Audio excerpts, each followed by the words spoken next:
वक्त के साथ जुआ भी मॉडर्न हो गया और डिजिटल भी हो गया है। बहुत सारे लोगों को ऐसे दावे किए जाते हैं कि आपको बिना कुछ मेहनत किए काफ़ी पैसा कमा सकते हो। किसी प्रकार की ट्रेडिंग होगी और ट्रेडिंग के अंदर आप सिर्फ जवाब दो और जवाब देकर आप बहुत सारा पैसा जो है कमा सकते हो। इस प्रकार के कई सारे ट्रेडिंग प्लेटफॉर्म्स जो है वो काम कर रहे हैं, जो कि ना सिर्फ युवाओं को खराब कर रहे हैं, उनके भविष्य को खराब कर रहे हैं।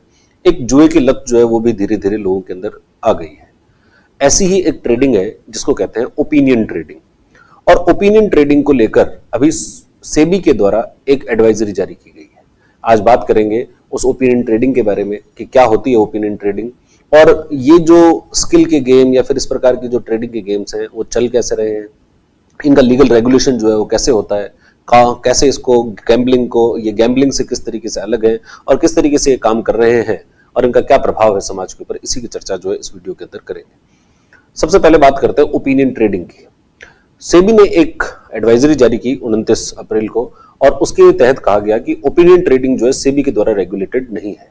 ये कोई ट्रेडिंग प्लेटफॉर्म नहीं है जैसे ऑप्शन ट्रेडिंग और या बाकी और जो ट्रेडिंग जो है वो सेबी के प्लेटफॉर्म्स पर या स्टॉक एक्सचेंजेस के ऊपर होती है। ये वैसा शेयर्स को खरीदना और बेचने वाली ट्रेडिंग नहीं है।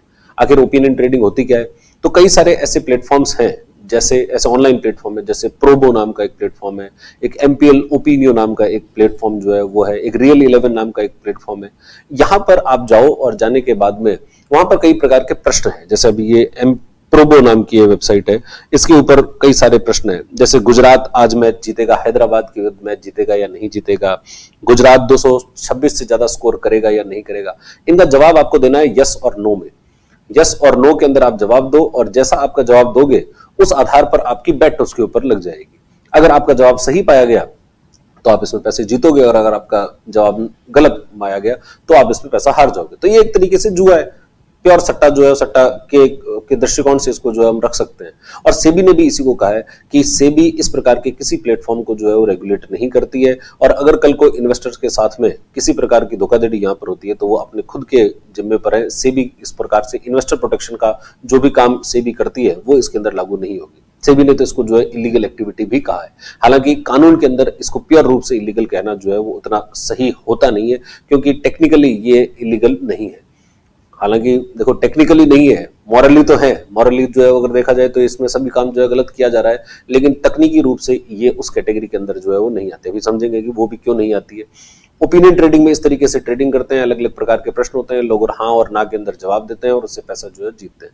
सेबी ने ऐसे प्लेटफॉर्म से बचने के लिए कहा है। ये प्लेटफॉर्म अपने आप को स्टॉक मार्केट के द्वारा जैसा दिखने के लिए कुछ वैसे शब्दों का प्रयोग भी करते हैं, जैसे ट्रेडिंग जैसे शब्द का प्रयोग किया गया है। इनके अंदर स्टॉप लॉस जैसे शब्द का प्रयोग भी करते हैं, इन्वेस्टमेंट शब्द का प्रयोग जो है उसका प्रयोग भी करते हैं, ताकि लोगों को ऐसा लगे कि ये लगभग वैसे ही है जैसे कि स्टॉक एक्सचेंजेस होते हैं, जहां पर जब हम शेयर्स को खरीदते हैं बेचते हैं वहां जिस प्रकार की ट्रेडिंग हो रही है वहां वैसी ये ट्रेडिंग है। लेकिन ऐसा नहीं है। अब इसके अंदर व्यक्ति पैसा लगाता है, उसका पैसा जो है डूबता भी है। ये काफी लक का फैक्टर जो है इसके अंदर है। लेकिन ये फिर बच कैसे जाते हैं, कानून से कैसे बच जाते हैं? तो कानून के अंदर जो है इसमें सुप्रीम कोर्ट का एक फैसला है, और सुप्रीम कोर्ट इसके अंदर ये कहता है कि जो भी इस प्रकार के प्लेटफॉर्म्स हैं उनको दो कैटेगरी में रखो। एक तो होते हैं गेम ऑफ चांस और एक होता है गेम ऑफ स्किल। एक तो कुछ तो ऐसे गेम है जो गेम ऑफ स्किल है, जहां पर आपको कौशल का प्रयोग कर रहे हो, अपनी नॉलेज का प्रयोग कर रहे हो, और कुछ ऐसे गेम्स होते हैं जिनको कहते हैं गेम ऑफ चांस, जहां सिर्फ लक जो है उसका प्रयोग करते हैं। जैसे सुप्रीम कोर्ट में एक मामला गया और उसके अंदर 3 पत्ती जो लोग खेलते हैं उसका एक मामला गया कि उन 3 पत्ती के अंदर कौन सा आपने पत्ता निकाला, वो पत्ता कौन सा निकलेगा, ये प्योर चांस है। उसके अंदर किसी प्रकार की नॉलेज जो है वो नहीं है। जबकि उन्होंने कहा कि ऑनलाइन रमी जब खेलते हैं तो वो सिर्फ चांस नहीं है, उसके साथ साथ आपको कुछ स्किल का प्रयोग भी करना पड़ता है, इसलिए वो गेम ऑफ स्किल है। इसी तरीके से ये जो फैंटेसी लीग्स की जो होते हैं, ड्रीम 11 वगैरह, इनको भी कोर्ट के द्वारा, इनको भी न्यायपालिका के द्वारा गेम ऑफ स्किल के अंदर रखा गया है, इनको गेम ऑफ चांस में नहीं रखा गया। ये कहा गया है कि जुआ जो होता है वो गेम ऑफ चांस होता है, जहां पर बाय लक आप किसी प्रकार की कोई चीज कर लो। जैसे कोई कैसीनोज होते हैं, और कैसीनोज के अंदर अगर आप जो जुआ खेलो तो वो लक है कि आपका उस पॉइंट जो है या फिर आपका जो नंबर है वो नंबर वहां आएगा या नहीं आएगा। ये चांस ऑफ लक है या chance of game of chance है। तो गेम ऑफ चांस जो है उसको जुआ माना जाता है, जबकि गेम ऑफ स्किल को जुआ नहीं माना जाता। भारत के अंदर ये जितने भी जुए वगैरह होते हैं इसको रेगुलेट करने के लिए एक कानून बना हुआ है जिसको बोलते हैं पब्लिक गैम्बलिंग एक्ट 1867, 1867 का कानून है, बहुत पुराना कानून है। उसके प्रावधान जो है वो उतने सही है भी नहीं। आज के डेट के हिसाब से देखें तो जिस प्रकार के ये ऑनलाइन प्लेटफॉर्म्स काम कर रहे हैं उन प्लेटफॉर्म्स को रेगुलेट करने के लिए वो जो कानून है वो बहुत पुराना कानून है। नए कानूनों की हमें आवश्यकता है। नए कानूनों में खासकर ऑनलाइन अगर प्लेटफॉर्म्स को देखें तो इंफॉर्मेशन टेक्नोलॉजी एक्ट 2000 जो है वो ऑनलाइन गतिविधियों को रेगुलेट करता है, लेकिन उसके अंदर भी कहीं पर भी गैम्बलिंग और बैटिंग जैसे शब्दों का प्रयोग भी नहीं किया गया, तो उसको रेगुलेशन की बात तो जो है बहुत दूर हो जाती है। गैम्बलिंग को खासकर जो जुआ होता है, जो सट्टा होता है, इसको हर राज्य के अलग अलग कानून होते हैं, राज्यों के कानून इसको रेगुलेट करते हैं। अलग अलग राज्यों ने कानून बना रखे हैं, जैसे नागालैंड के अंदर कानून है, असम के अंदर कानून है। कुछ राज्यों के अंदर कुछ प्रकार के जो सट्टे हैं उनको लीगल भी किया गया है, जैसे गोवा के अंदर आजकल जो है वो कैसीनोज को लीगल कर दिया गया। महाराष्ट्र के अंदर जो है कुछ कैसीनोज हैं, और इसके अलावा हॉर्स रेसिंग होती है उसको भी उन्होंने जो है लीगल किया है। और हॉर्स रेसिंग वगैरह उनको लीगल किस आधार पर किया गया, वो इसी आधार पर किया गया कि ये गेम ऑफ स्किल है, ये गेम ऑफ चांस जो है वो नहीं है।